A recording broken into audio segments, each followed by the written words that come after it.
Welcome to the Student of Bitcoin podcast, where we highlight entrepreneurs and community leaders around the world driving change with Bitcoin.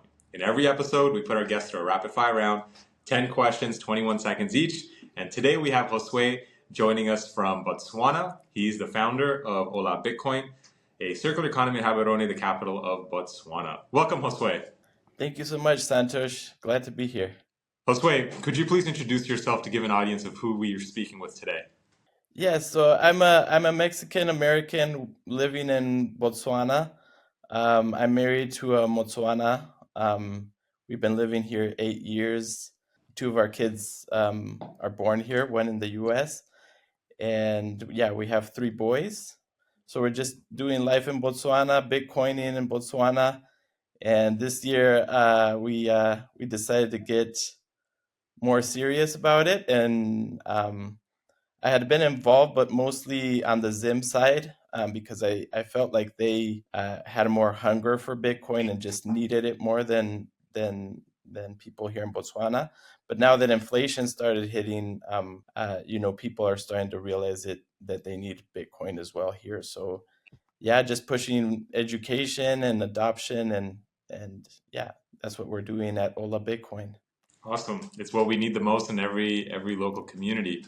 So Josue, we both know that Bitcoin conversations can go on forever, so we're going to keep this tight to 21 minutes. Mhm. A timer has been set, so the show will end around 21 minutes. Now, at the end of the show, or the podcast, sorry, you're going to hear a gong, and the gong is going to sound like this. Can you hear that? Mhm. Like I Perfect. said the first time, very zen. It just kind of relaxes you. Great. That's the whole point. I don't want to go beep beep beep beep beep and then really get you anxious. What this is, so the same gong is going to sound during the rapid fire round. You have 10 questions and 21 seconds each. When the gong sounds, please wrap up your thoughts so we can move on to the next question. No need to get flustered. Just keep your answers brief and we'll be all good. Sounds good. Awesome. So we're going to get started. Your first question, what drew you to Bitcoin? The nature of it being anti-fragile is what drew me to it at the beginning. I had seen that, in terms of an investment, it looked very good, but I didn't know how risky or if governments and banks were going to be able to shut it down. But when I saw, that nine years had gone by and they hadn't been able to, then, it's time to buy some Bitcoin. Okay, the anti-fragile nature. Okay. Your next question is tell us more about Ola Bitcoin. So here at Ola Bitcoin, we started just this year, 2024, around March, and it really was Trezor Academy that kind of got it all kickstarted. I had to start a WhatsApp group to, get people informed of the upcoming Trezor event, and so when we already had the WhatsApp group and people were already interested, we were like, well, let's just continue with this with Ola Bitcoin. Okay. You briefly answered, but I'm curious. Aside from the Trustor Academy and the WhatsApp group, Mm-hmm. what was the real motivation behind starting Ola Bitcoin? The real motivation, I would say, is just purely education. Just sharing what Bitcoin has done to me, for me, to other people. It's really has changed my life in more than one way, and it's not just the financial security that it has provided, but peace of mind, sovereignty, autonomy, and I think it does it at every level, individual, corporate level, and nation state. That was a really good line. We're going to come back to that. Your next question, what has been the biggest challenge building the circular economy in Gaborone? The biggest challenge is really lack of knowledge of Bitcoin. Getting past, and there's been a lot of scams in Botswana. I think it's prevalent across the globe, but here in Botswana we've gotten hit hard with scams. So people are very nervous when they hear Bitcoin because there's been these clubs and they have a lot of them have been scammed already in the past, so they're burned. So aside from scams, Mhm. What do you think is contributing to this misinformation for individuals to really not understand and grasp Bitcoin? I think it's really it has to do also with establishment, right? The establishment kind of wants to keep, I think, this aura around Bitcoin of, oh, it's too risky, it's too complicated, you'll never be able to understand it, uh, type of thing, message out there because it benefits, of course, the banks and the powers that be at the moment. Fair enough. What are you the most excited about Bitcoin's future? I'm excited about hyper Bitcoinization, really. you know, I really want to see a future where uh, everybody, not like I said, like not only individuals, but nation states using Bitcoin. Here on the continent, I think it would just be so beneficial to the continent if they would trade in Bitcoin. Okay, trading in Bitcoin. The opposite now. What do you fear the most about Bitcoin's future? If I'm speaking honestly, what I fear is that, like a lot of different revolutions in the past, the message will get corrupted over time, and then uh, even Bitcoiners, because with power, sometimes power corrupts. I just hope and pray that we don't get corrupted and it doesn't just become another system of oppression, right? Of the haves and have-nots. Okay. We have to circle back to that. How do you think is the best way to spark curiosity in others about Bitcoin? I think not giving them too much information uh, is a lesson, a hard lesson that I've learned over time. Is I start explaining Bitcoin, and then I go down all these rabbit holes while I'm explaining, and I'm trying to get into deep detail, about the halving, and then you go into it happens every 210,000 blocks, and it's just overload. So yeah, All right. just Keep it simple, stupid. Okay. yes. If Bitcoin wasn't around, you have now all this free time. What would Mhm. Josue be doing instead? I'd be wasting time, man. Because I mean, either that or I would be working a job that I'd feel, dead inside, just in a cubicle. I'd just be in the rat race probably. Okay. I was hoping for something a little bit more optimistic, but I'll take that.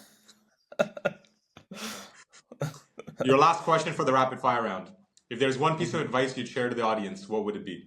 Study Bitcoin, and study it as deep as you can, but don't get too intimidated by all the technical aspects about it, because like I tell people, we all use email on a daily basis. How many of us understand email, what's going on behind the scenes? Hardly none of us. So just trust that the protocol is sound and use it. It's so interesting because my mom was speaking to me yesterday and she said, your dad's doing all this thing with this like hardware wallet and I have no idea what's going on. I really need a lot of help. And I said, yeah, we can help you, but you're now using WhatsApp to speak to me all the way from North America to Africa. Do you know how this works? She's like, oh, I just open up WhatsApp and I click Santosh and I press call and it works. And I said, sure, but do you know how it works inside of that behind the scenes? She's like, no idea. And I said, well, you don't know how the internet works. You don't really know how to know. You don't know. Sorry, you don't need to know how Bitcoin works. You just need to be Yeah, able to use it. And we need to get to a stage exactly. where using it is super simple. And we're not there yet, I'd say. No, no, it's getting there. The solutions are slowly getting better over time, but we're not there yet. Yeah, not for the normies, not for the billions. What did you think about the rapid fire round? That was great. I think it's good because people nowadays, they don't have time to listen to a 2-hour podcast. They're on the move. They're maybe on a commute that's like a half an hour to work, and that's all they have. So they want something that they can pretty much finish in that amount of time. All right, fair enough. Well, we've got roughly 10 minutes left. So Hmm. you shared a lot of interesting things during that rapid fire round. You talked about peace of mind, you talked about autonomy for the individual, for the corporation, as well as nation state, hyper Bitcoinization. You talked about the fear of it becoming corrupt for the haves and haves not. I want to Hmm. start with this, which is the peace of mind. You mentioned something about peace of mind that it provides you. Can you elaborate more? Hmm. Yes, I mean, when you're financially independent, that's a huge deal, right? Like, a lot of people talk about it, but I think very, very few people actually achieve it, even in retirement. But it's one of those things where, just recently I heard a quote that said, the biggest sign of the difference between being rich and being wealthy is when you're wealthy, you have control over your time. You can be very rich and be making up, $1 million a year and have absolutely zero control of your time. Say you're the CEO of a company, they're sending you from this part of the world to that part of the world to that part of the world, and how much time, even if you wanted to spend with your family, do you actually have where you can say, I want to do this today, or I want to go on vacation next month? Like, somebody else is telling you when you can take vacation, when you can do that. For me, is true wealth. When you can actually say, no, for the next year, like, for example, you and Anusha, for the next year or so, we're going to travel, and that's it. Whether somebody likes it or they don't, like, I don't depend on what they want for my life. I have actually control of my time. So time, like, I one time, when Paco was here, we were discussing time, and actually we came to the conclusion that time is the most valuable and the most scarce asset, even more than Bitcoin. Bitcoin ties into time with the 10 block.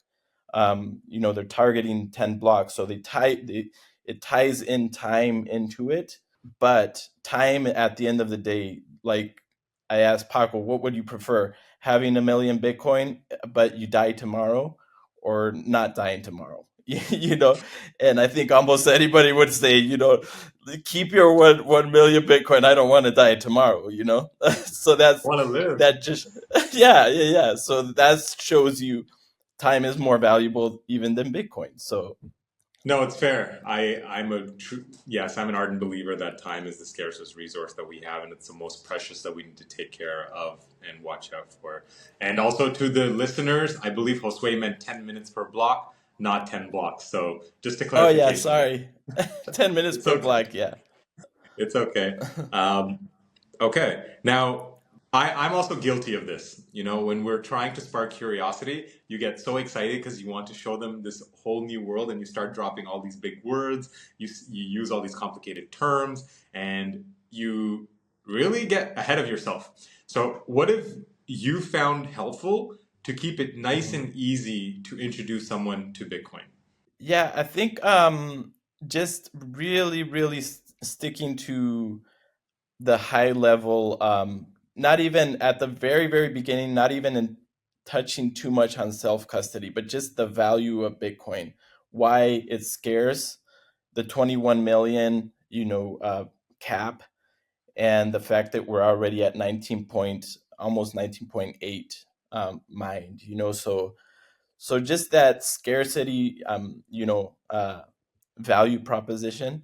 And something that I've been hearing other Bitcoiners use, which I think is a great analogy, is, would you, like, say, do you collect something? I think it was you, Santosh, that I heard it from. Like, do you collect Santosh? Now that I'm remembering, this was from you when you came here to my house, so I'm stealing it from you.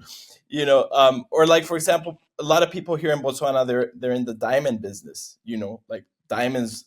So I tell them, like, do you think if we knew exactly how many diamonds there was going to be, do you think that would make diamonds more expensive, like if it was capped, like there's not going to be more than 21 million diamonds ever in the world, do you think that would make diamonds more valuable? Or the fact that we can find diamonds now in Angola and in other countries, do you think that makes diamonds more valuable, or does it bring down the value? And they immediately understand, no, it brings down the value if you find more in Angola, and there's no certainty of how many diamonds we're gonna find, right?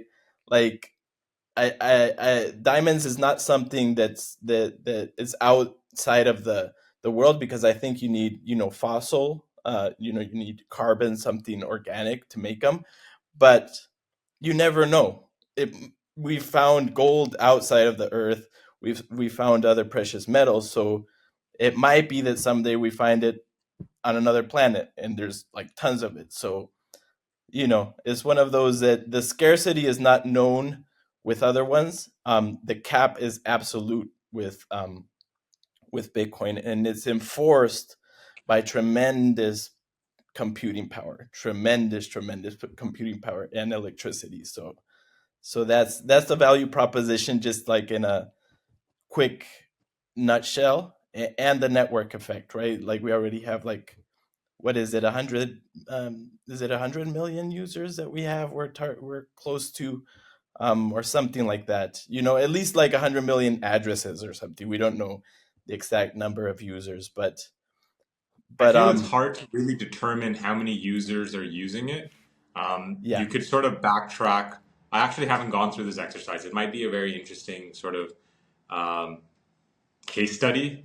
I'll need to dig into it, because you look at how many Lightning transactions are happening, how many transactions on the base layer, as well as how many addresses, and maybe come to an educated guess of how many active users there are. But I wouldn't necessarily say addresses equals users, because I myself have probably used like 200 addresses. Yeah, yeah, that's the thing is that So there's a lot more addresses than actual users, so you have to do some sort of trade-off there.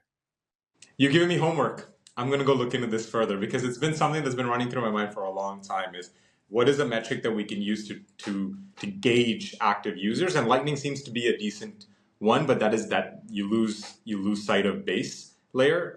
So it's okay. We have around 2.5 minutes left. So what I Okay. want to talk about is, you talked about the corruption. How do we avoid corruption happening? Because we all know Bitcoin is for everyone and anyone. We can't stop it. So if someone wants to act or be a bad actor, we can't necessarily stop it. But Mhm. how do we ensure corruption doesn't permeate through our community? Yeah, I think Craig Wright is a clear example of that. Like he's trying to use like all his stash to prove to the world that he's Satoshi, and then do no, who knows what he's gonna do if a court actually says no, you're Satoshi Nakamoto. He'd probably damage Bitcoin very, very badly. So I think it's one of those, like, yeah, now you have all the, because Bitcoin is money, so now you're a multi-billionaire. What are you going to do with that? Are you going to use it to do good or not? And so far he's not winning, because the good thing about Bitcoin is that code is law, right? So it doesn't matter what he says. Sign the Genesis block, like, shut up until you sign the Genesis block. Shut up. Like, like we don't want any other proof, or you like going through the Supreme Court of I don't know what country. Like, it doesn't matter even if that Supreme Court says you're Satoshi. Nobody's gonna believe you unless you sign a block. That block. That's it.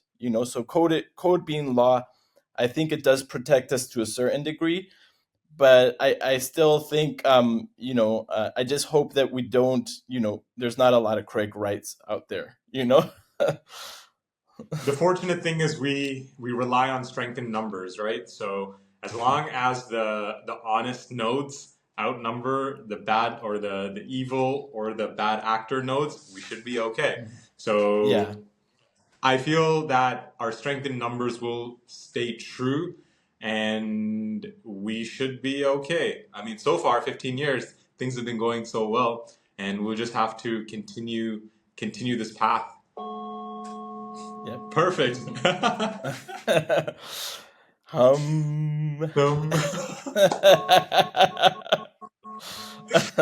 man. Okay. Josue, it was a pleasure to have you. For me, the key takeaways really was the peace of mind and, making sure that everyone understands time is our most valuable resource. It can be so easy to get caught up, and everyone's talking about right now is exchange rate, exchange rate, exchange rate. I'm not a fan of exchange rate at all. We need to step back and, like you said, how do we spend more time with our family and friends and make sure we're taking the value that Bitcoin is giving us and using it to enrich our lives? 100%, 100%. Because if you hoard it, you're not gonna experience freedom of time if you never ever spend Bitcoin. Is when you start spending it and using it that you're like, oh, Bitcoin is giving me back my time. Yeah, you have to spend some, but your time is valuable. It's very true.